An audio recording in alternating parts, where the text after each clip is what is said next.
Lauantaina on Graveli SM-kisa. Mä kävin tänään pyörävarikolta hakemaan tohon mun trekkiin vähän uutta osaa.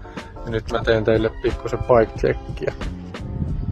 Pyöränä toimii tää Trekking Checkmate tämmöisessä Project One värityksessä. Tää on meidän tiimipyörä.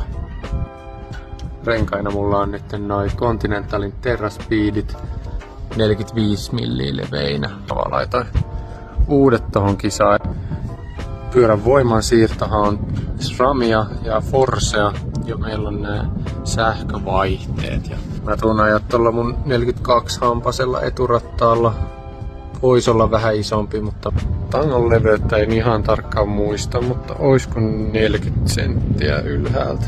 Kävin tosiaan tuolta pyörävarikolta hakemaan jarrupaloja pyörään, kun ne oli vähän kuluneet.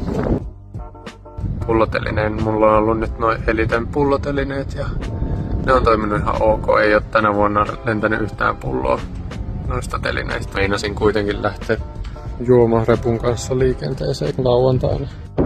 Eli pyörä olisi nyt valmiina kisaan. Kaikki pitäisi toimia ja lauantaina mennään sitten.